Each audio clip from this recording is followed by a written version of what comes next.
Going to talk some Colorado football here at the Voice of College Football. I understand they won a football game on Saturday that was rather significant. So, hey, why not talk some Buffs? And we're going to bring in Kevin Borba to help us out on this matchup against Nebraska. Also look back at TCU. Kevin, how you doing today? Doing great. Thanks for having me. We appreciate everybody being here at the Voice of College Football. Again, leave those comments and questions there in the live chat, and we will get to some of them. And certainly if you sponsor them with a super chat, we will get to those for sure. We always appreciate that.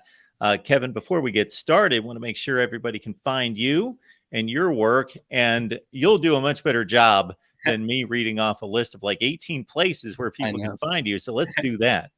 Right. You can find me over at Fan Nation, Athlon Sports, and then Locked On, where I cover Colorado, Stanford, the rest of the Pac-12 and Big 12. And then I host a podcast daily about the Colorado Buffaloes. So I'm all over the place, but I probably cover whatever team you're interested in some capacity.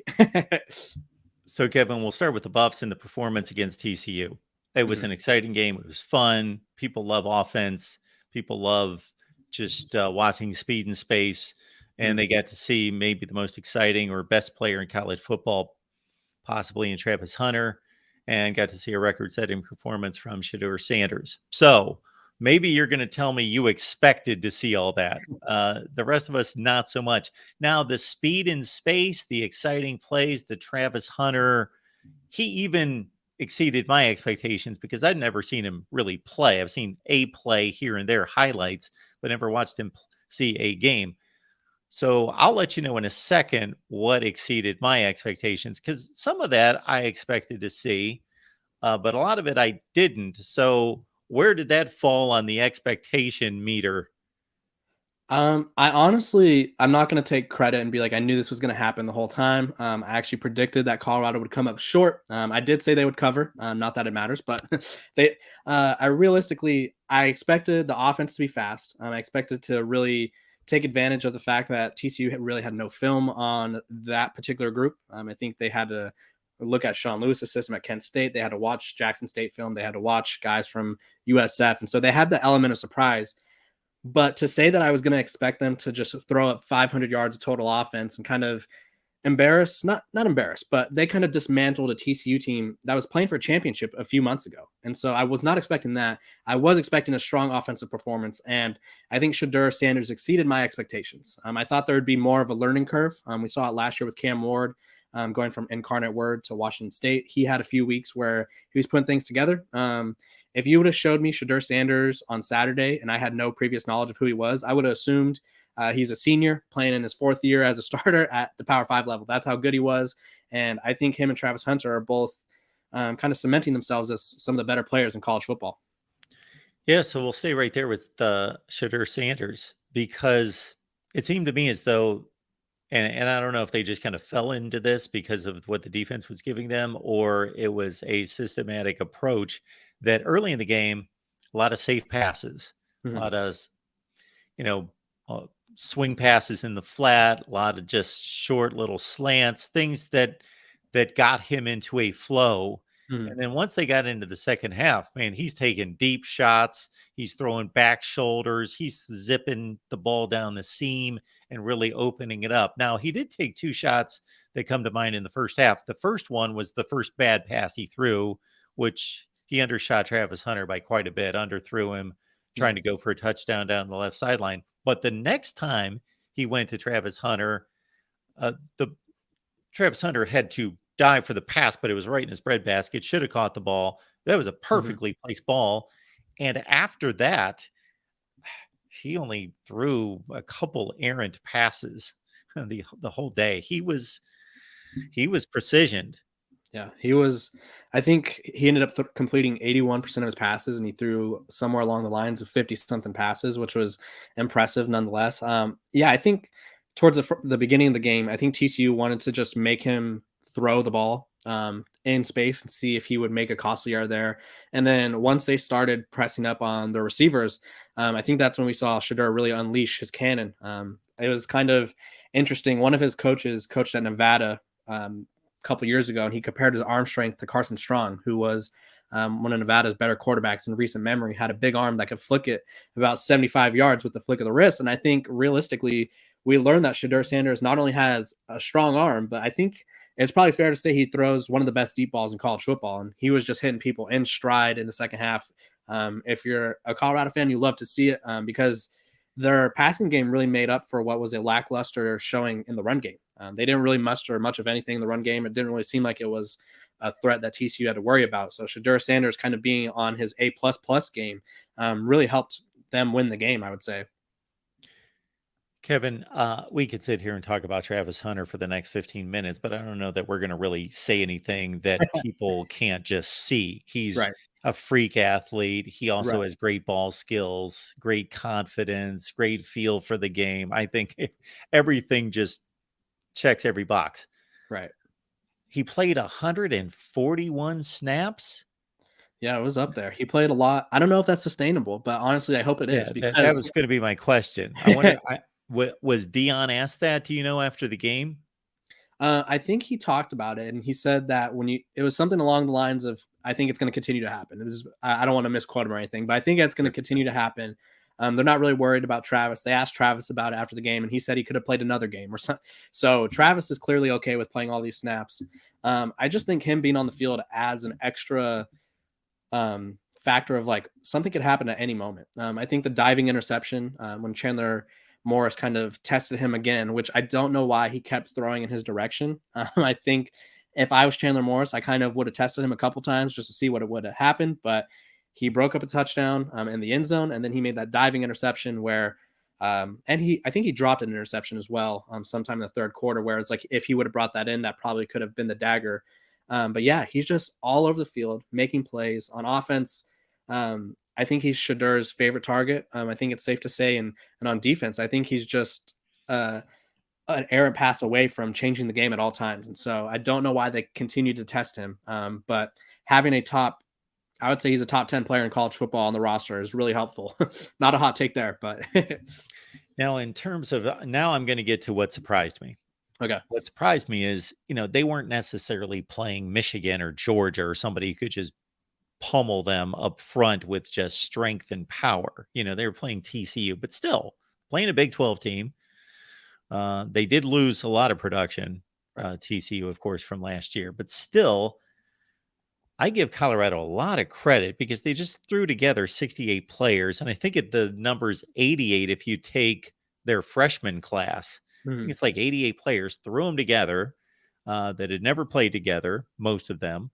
And as we well know, the coaching adage is a team improves the most from game 1 to game 2, which makes total sense. You get to see what your mistakes are and your issues, and you correct them and you work on them. But they didn't have any first game issues, anything beyond what a typical team does. Like there wasn't some rash of penalties or blown coverages or just, I know that they gave up a lot of yardage. And so the defense is not good. Let's face it. The defense isn't good, but the defense wasn't like they were just getting manhandled up front or that they weren't tackling. They looked pretty tight. That's Yeah. what surprised me. Yeah, I wasn't expecting them to be undisciplined. I think Coach Prime runs a tight ship over there in Boulder. But first game jitters is always a factor. Maybe TCU gets a little tricky with a snap count or something. I thought there'd be some false start penalties, some offside penalties, but outside of the roughing the passer penalty, I don't think there was like any excusable, like, oh, that was egregious. Like that didn't need to happen. And even the roughing the passer one, I think it was just a bang bang play where he was a step too late. But yeah, the defense was a little worrisome on the run, stopping the run. I don't know why TCU didn't kind of hone in on that more and just start feeding their running backs even more. They had I think they had like 260, 270 yards rushing, and they kind of just, when it came down to it, they shied away from it. They started throwing the ball more and they started throwing it towards Travis Hunter, which it's like, let's not do that. Let's work with what's working.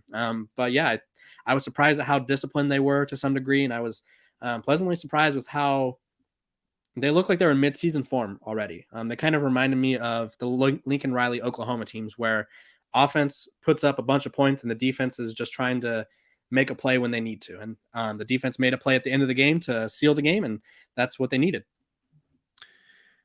Got our buddy Jackson chiming in with a super chat. Jackson, we appreciate that. So Jackson's letting us know right there that says, this is the Stanford, Colorado guy. I told you about last Thursday.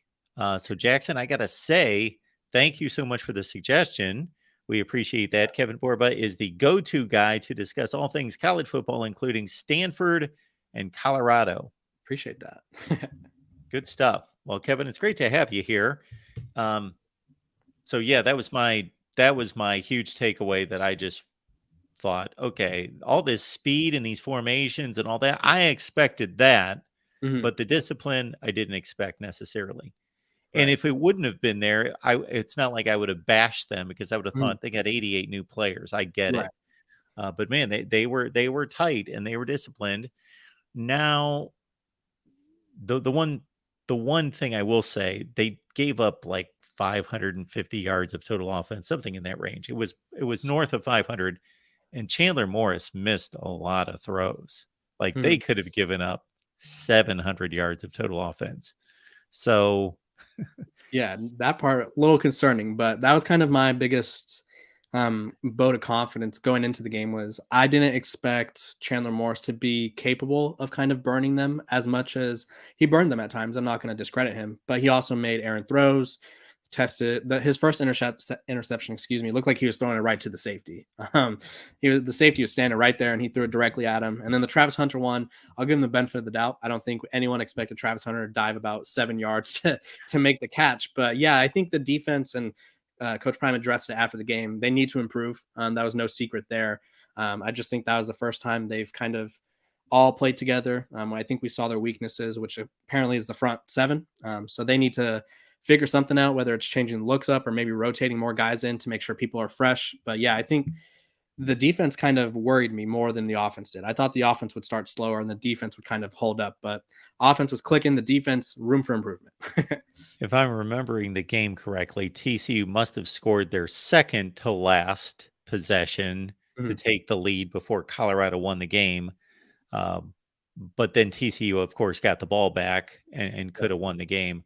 That's when the Chandler Morris's the misses really showed up. He missed like Yeah. a few throws on that drive. It was like, okay, he's ending the game right here. He just even I think the second to last play of the game, there was an easy first down. He just misses a guy who's wide open on a Mhm. crossing route. So you're going to have that. I don't expect these guys to hit every pass. They're not NFL quarterbacks, but still, he missed a few more than needed.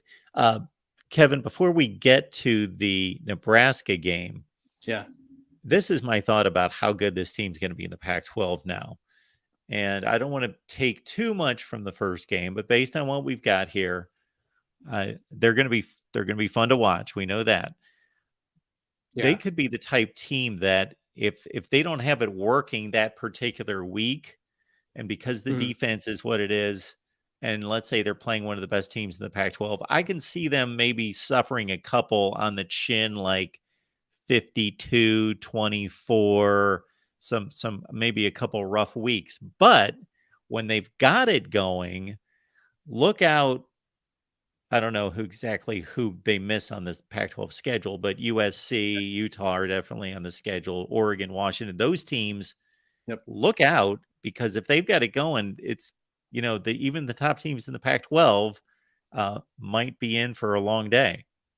Yeah, I think that's kind of it reminds me of to go back to the Big 12 reference. When the Big 12 was at its peak, it was like all offense, minimal defense. And now it feels like Colorado kind of finds themselves, which they're about to head to the Big 12. So maybe they're going to bring that back. But realistically, I think they could catch anybody by surprise because of how electric their offense is. I think they have a chance to um, I guess, surprise people. And I do think there could be an ugly loss in there because we saw it with TCU. There was a couple times where Colorado would score a touchdown, look like they had the momentum, and then TCU would run a kickoff back 75 yards and score within 2 plays. And it's like, okay, the game is now tied again. We need to score again. And so I could see the offense being in a situation where they don't have room to not score. Like they need to score pretty much every drive. They need to score at least a field goal. Otherwise, it's going to be a little tough sledding, like you mentioned. And yeah, those USC, Oregon, Washington offenses should be a little scary because if they're going to keep scoring, Colorado has to match them blow for blow. And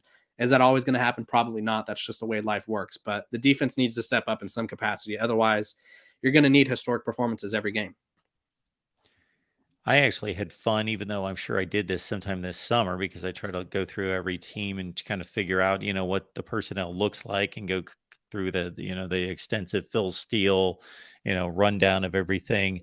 Yeah. But I still found myself after the game at some point going back and saying, okay, all these guys catching balls for 100 yards and the back Dylan Edwards out of the backfield having a Mhm. big day. Where did these guys come from? Okay, we got a couple guys from South Florida. They were Right. good players. They caught 35, 50 passes there, but they weren't like all conference Mhm. players, these great players, but they were good, capable players. So I'm like, okay, well, they're picking out guys that, a couple of the guys on defense are coming in from Clemson, forget another big school. There's some And Alabama's in there, yeah, they some weren't they weren't star players. They didn't play yeah. much, but they played. It wasn't Mhm. like they had no stats. It looked like they played.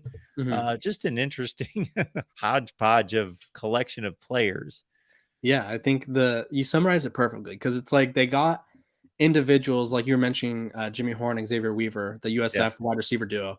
Xavier Weaver was like sixth all time at USF, but he wasn't like a household name. Jimmy Horn was like a name where it's like everybody kind of knew of him, maybe a super fast guy, and it's just like they put all these guys together. And Sean Lewis, we got a comment down there, underrated play caller and coordinator. I think he's a great play caller and coordinator, former head coach. He puts all these guys in position to succeed. And I think he's kind of giving them the chance to be the stars that maybe they thought they were at their other schools. But now they're on a bigger stage and they have the opportunity to show themselves. And yeah, I just think that when he first took the job, Deion Sanders said he had over 200 guys message him or reach out to him about being interested. I don't know where that number, whether it was 250 or whatever the number was, but he brought in guys who it was a mix of everything. Guys that were productive at FCS level, guys that were productive at Power 5 level, or backup guys at Power 5 levels. And it just seems like they're making him work. His coaching staff doesn't get enough credit, I don't think. But there's a lot of development, not because Deion Sanders is taking the attention, but just because people need to realize it's a team effort. And I think the coordinators are putting these guys in great positions to succeed and kind of develop. Yeah, it is fascinating. It is fascinating, no question. And the two plays that come to mind in particular Mhm. is that I believe it was the first touchdown they ran. They had Travis Hunter and it might have been Horn to the left, Mhm. and they just ran slants, and basically they were running pick plays. They just ran toward the defense and just clogged up and just Yep. kind of sealed the defense. And then they ran Edwards from the backfield just on a little wheel route and just Yep. boom, he's wide open for a Perfectly touchdown. drawn up. Perfect execution, drawn up perfectly. Yeah. And what I thought was clever was the last TD, or maybe the second to last TD, they did the same thing, except for maybe this is what threw TCU off, is they had three receivers over there. So they did it with a different formation, and maybe the formation otherwise was a little different too. But they did the same thing. I noticed all the receiving, they just totally shielded off. They did the same thing, ran the back, touchdown. Yeah, I think if you watch it on TV, it's kind of hard to get unless you have the all 22 footage, specifically that last Dylan Edwards touchdown. It's like, what is TCU doing? Like, there was nobody within 20 yards of him for until I think he made it to around the 30. Then TCU had a defender fly by him. But yeah, Sean Lewis just schemed it up perfectly. I think when we watch it from the broadcasting, it was kind of hard to see all these looks that were obviously we're discussing right now. But yeah, having three guys on the left, the defense was like, okay, Travis Hunter. They probably thought Jimmy Horn or Xavier Weaver, who else was out there, was kind of the bait guy for Travis Hunter. And then you kind of have to pick your poison with this offense, is what I've learned, because you either let Travis Hunter make a big play downfield, let Xavier Weaver make a big play downfield, or Jimmy Horn or whoever may be, or you let Dylan Edwards fly out of the backfield and just give them too much, give them too much space, and that was kind of the dagger through TCU's heart. But yeah, that was a great scheme and great call. I like that you brought that up. Jackson, we appreciate you promoting Kevin's work here. Thank you so much for that. Facebook, Instagram, and also his Twitter feed. They're all listed there in the chat. Appreciate Jackson, thank you for that. Yeah. Now we get to this Nebraska game. that. Mhm. And of course, they played a game that was the complete antithesis of what Colorado and TCU played. They played a Right. Big Ten Western Division slugfest. All Now, the defense, one no offense. exactly. Now that, yeah, just was a train wreck from an offensive standpoint. But I think people tend to overplay the offense a bit too much. This is at least the people that call me and the viewers that we talk to and so forth, the offensive games are exciting and they look pretty. Mhm. Um, I think a lot of Nebraska people and people in general are down on Nebraska because they lost 13-10. If they would have lost 45-42, they'd be like, oh, they played a really good game. They just lost by 3. Well, there is a defense that has to be on the field. So Nebraska did show up with a defense, and obviously Vegas is expecting a competitive game. Otherwise, Nebraska would be a 2-touchdown underdog or something. So even though Nebraska looked ugly, uh, I, my response would be the same, that, well, Colorado looks so good and Nebraska looks so bad that they should be able to win this game, not easily, but they should be the much better team. But I don't know that it always works that way. Yeah, I think if you're Colorado, the position to get Nebraska in is to kind of make it a shootout style game. Now, obviously, Yeah. that's easier said than done. But Jeff Sims, the Georgia Tech transfer in Nebraska, I just don't think he's. And this was my doubts. I talked about this, I think, a week or two ago. I was previewing a couple of Colorado's games and talked about the Nebraska game, and I said Jeff Sims, until he shows me that he can not make detrimental interceptions or detrimental errors, I'm not going to trust him. And he showed us against Minnesota. He threw an interception. I think the guy was like quadruple covered. I said on my show earlier that the Minnesota defense could have played rock paper scissors to who was going to intercept the pass. There were so many guys there. Until he shows that he's not going to make those throws, I'm not going to trust him. And so it comes down to, can Colorado's defense get a couple stops and slow him down? If they can, then the offense just has to do what they're capable of doing, because I don't think the Nebraska offense is able to keep up with this Colorado offense. And I think the Vegas odds makers learned a lot from Colorado's week 1 victory, because I think last week Nebraska was 7-8 point favorites, and now they're 3 or 5 point favorites, depending on where you get your odds, or they're 3.5 underdogs to Colorado, wherever you get your odds from. And so I think we learned a lot about Colorado. I think we learned a lot about what Nebraska is not capable of. And I don't think right now that they're capable of getting in the shootout and surviving the shootout. Yeah, it's a really tough matchup for Nebraska, also in that, because of the game that they just played. Okay. Minnesota, I think they want to throw it more than they have, but over the last like 4 or 5 years, Minnesota's run the ball more than any school in the country that is not a service academy. So they play that kind of game. Then all of a sudden, they've got to prepare a defense for a completely different look. Yeah, I That's a think, lot to ask. yeah, it really is, because it's like you learn something, but you also don't, because do you really want to build off of what you just did against Minnesota? Probably not. There was not many positives to take away. But I do think that if you're Nebraska, if there was a positive, their defense held up. They held up against the run fairly well. Like you said, Minnesota has been grounding and pounding people to death for the past couple of years. And so that held up, and Colorado didn't show an ability to run the ball. So if you're a Nebraska fan, you have to be positive about that. But like, again, it comes down to offense. I think in college football, if it was 10 years ago, I'd be like, you know what, Nebraska has a good defense, and that's probably going to be the difference. But now it's about who could put up points. And so we'll just have to see. I love talking about actual football, though. It was so difficult to kind of project this Colorado team when I'd seen them play as individuals, but I had not seen this team play together. And it was really hard to talk about how good I thought they were going to be. Our guy Mike G in the chat's expecting a nail biter, 72-3. Yeah, that'd be a tough one. That would send Nebraska fans into a frenzy. They'd probably have Matt Rule in the hot seat by the third quarter. Now, I was talking on the flip side to somebody else. I think this was a caller who just thought, okay, well, this Colorado team, they've been able to prepare for TCU the entire summer. They've been hyped up for this game, nationally televised game. Well, when we say nationally televised these days, they're all nationally televised, but you know what I mean. It's the Fox big Prime noon time. kickoff, big deal. It's their number one choice of the week. And so they were sky high, and they come in pumped, and they're taking on the team that went to the national championship game. Well, they're gonna have a letdown this week.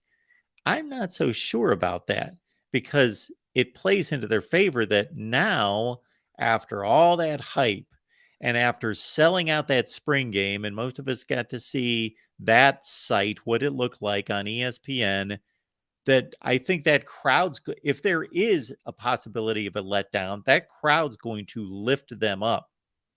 Yeah, I think a lot of people want to undersell. I think we forget that Colorado and Nebraska is like a huge rivalry. Yep.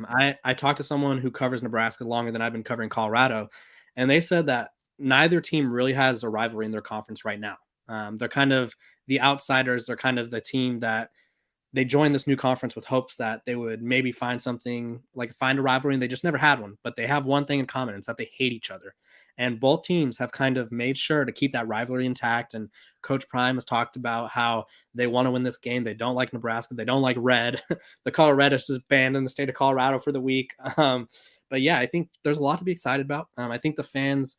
I was at the spring game. You would have thought it was a spring game for Georgia, who's coming off back-to-back national titles. Not the spring game for a team that just went 1-11. It was sold out. It was snowing.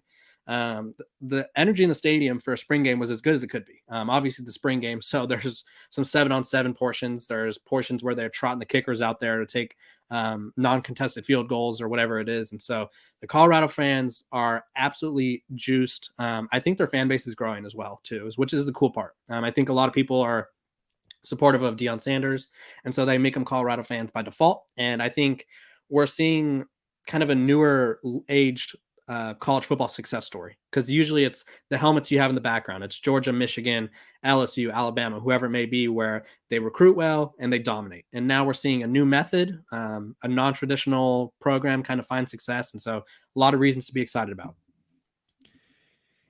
Now, this is something that I can't answer. I've spent considerable time in Colorado. I've never lived there, but I've been out there 20 or 25 times and spent, Mhm. a week at a time. And I can't really speak to this, but I don't know that there's any data out there that would suggest that there is a enormous home field advantage because of the altitude. I do know that Nebraska went out there, Scott Frost's first or second year. I believe his first year, Nebraska won, or I'm sorry, Colorado won a comeback game at Mhm. Nebraska. Then they played the next year in Boulder, and Yeah. Nebraska had a pretty significant lead, like 17-0, and they blew it. So I don't know if that they got worn down, worn out. Yeah. Do you think that's a real thing? I try, unless it's like snowing or blizzarding, I try to ignore the weather or that elements, I guess you could Yeah. say. Rain or blizzards are like different because obviously that changes everything. But there was kind of questions of whether Colorado could handle the heat at TCU because it was like 115 degrees on the field or whatever it may be. I think the altitude will kind of they'll figure it out. All these guys are great athletes. They're all Division I top tier athletes that they'll probably show up Wednesday or maybe show up today and kind of get used to it. I don't think it'll be a huge factor. Realistically, if the altitude is a factor, the weather is a factor, then I feel like that kind of goes back on your preparation to let something so minor that you knew is going to be there kind of affect you. So I would say it's not going to affect them that much. It may affect certain individuals or may affect the defense and how tired they get and how quickly they have to rotate guys out. But wouldn't say it should affect the game in a complete manner. We've got Kevin Borba on the line, and we want to make sure that everyone knows where to find Kevin. So it's right there on the banner. It's Fan Nation and all Cardinal Athlons locked on. I'm going to think that the best way, Kevin, might be to follow you on Twitter. Yes, follow me on Twitter. I talk about everything that we talked about. I talk about college football and just everything in between. I like to talk about a lot of random things. Is there any other team or storylines or matchup or game, whether that be week one that you're still thinking about or moving into week two outside of Colorado that interests you? Yeah, I have a background in covering Texas, and so I'm looking at Texas, Alabama. Obviously, that's a huge game this weekend, but Yes, give us the scouting report. We'll take it. Texas Texas fans walked away from a 37-10, I think, victory over Rice, and they walked away not as confident as they were heading into the game. I think the offensive line kind of looked a little worrisome, and Quinn Ewers was still struggling with the deep ball. So Alabama figured out who their quarterback was in Jalen Monroe, and they looked really good against Middle Tennessee State, as they should. But I think there was a lot more confidence 2 weeks ago for Texas fans than there is now. And so that's kind of the game I'm going to be tuning into between all the teams I cover. Well, what do you think about Quinn Ewers' development? We saw him for a quarter against Alabama last year, and I got to say, we know what the hype was. Mhm. And then most of us didn't see him play the first week against whoever, Louisiana Monroe. And then he comes out against Bama. He looks amazing for a quarter. And I'm like, okay, this is what this hype's all about. He gets Yeah. hurt. Then we don't see him for 3 or 4 weeks. He kind of falls off the map to a certain extent. And he played okay. He had a decent season, but not anything close to the promise he showed against Bama. Yeah, I think for him especially, I think it was his first time starting last year. Not to give him an excuse, but he got injured, came back, and just never really seemed to click. The deep ball is still his biggest concern. I think we talk about everybody, all these quarterbacks have huge arms, and he has a huge arm. He could throw it. He went viral in high school for throwing like 90 yards, but it doesn't matter if you could throw it 90 yards and your receiver's not on the receiving end of it. And so that continues to be an issue. And like you said, he was a star against Alabama last year. And so maybe this is the moment he needs to kind of redeem himself, kind of silence the doubters, and return to that form. Is he just needs to play up to a standard team or a standard of Alabama where he feels like he needs to be that elite guy to maybe get him going, because I think the Texas fans are a little concerned about where he stands right now, which is weird to say because they won by 27 points. Yeah, the other factor in this, Kevin, I would think would be obviously the culture at Alabama is they're used to playing in games like this and Mhm. winning games like this. Right. So that's their pedigree. That's what they do. They've got the greatest coach of all time, and the players have even done that. Even though they had, by Bama standards, a disappointing year last year, they're still winning Sugar Bowls and so forth, and playing in a national championship game 2 years ago and coming within 3 or 4 minutes against Georgia.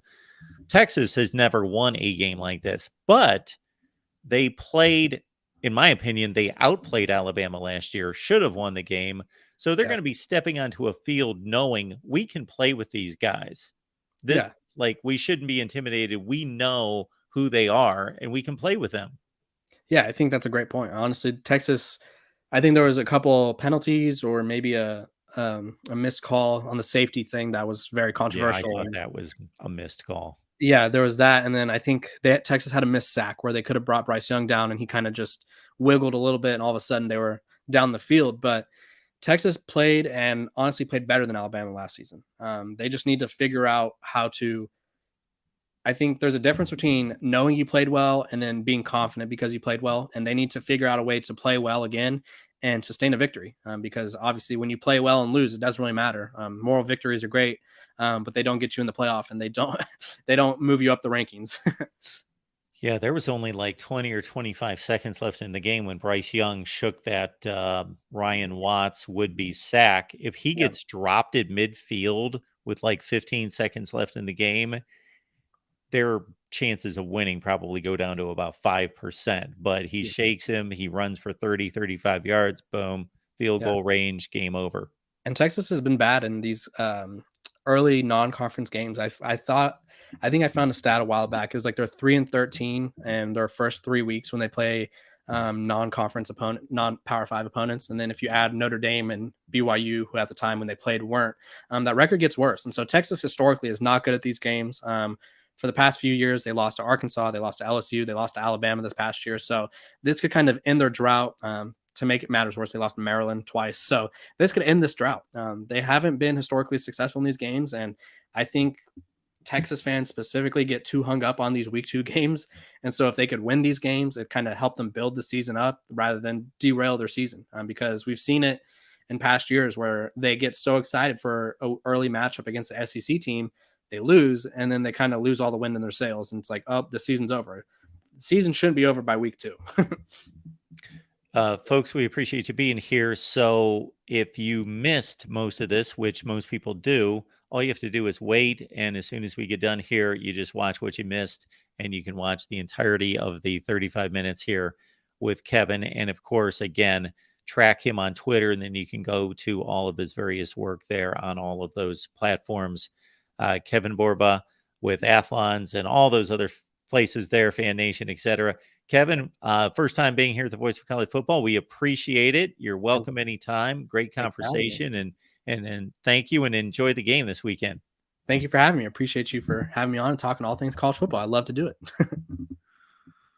Great stuff out of Kevin. We appreciate him being here. And again, you can join him at those various sites. Want to remind everyone that we've got so much going here at the Voice of College Football, which includes about an hour from now, 5:30 Eastern, 4:30 Central, Hawkeyes Live with Corey Bratta from the Hawkeye of the Storm. We get together every Tuesday, 5:30 Eastern. So check that out. Again, we can talk college football in just an hour from now. It's Iowa State Cy-Hawk week Also, get the Nebraska side of this on our Huskers live show that's coming up at 7 Eastern, 6 Central. We're doing everything we can to pump up this Nebraska and Colorado game this week. So we brought on Kevin, got other Colorado content coming up. We've got the Nebraska live show tonight. We've got other Nebraska content that's going to be posted throughout the week. So please join us for our big buildup on Nebraska, Colorado, and also Texas and Bama. Tons of content there. We're releasing a video early tomorrow, the Alabama look. And then we're going to go live Wednesday night at 8 Eastern with a big Bama, Texas live stream to preview the game in Tuscaloosa. So keep it locked in here at the Voice of College Football. Subscribe to our Big 12 channel. The links to the new Big 12 channel and the new SEC channel are in the description section of all the videos. They're right at the top. So we would ask that even if you don't like the SEC, don't like the Big 12, but want us to grow here at the Voice of College Football because it's all connected. It's all intertwined. Please subscribe to those channels, and you can unsubscribe months from now when we're safely over 1,000 and we're headed home and YouTube is taking us seriously and all is good. So we thank you for that. Again, Big 12, SEC, please subscribe there. We also have Texas Tuesdays. Almost forgot that. Texas Tuesdays. That's at 7:30 Eastern tonight with Matthew Miller. That's on the Texas channel. That's also on the Big 12 channel. So, of course, that's going to be a big, huge Texas-Bama discussion there on Texas Tuesdays. And Matthew will take all the trolling and all the hate from the Texas haters. He doesn't mind. So jump on in tonight, 7:30 Eastern, Texas Tuesdays. All right. Appreciate you being here at the Voice of College Football. See you in 45 minutes over in the Iowa channel for Hawkeyes Live.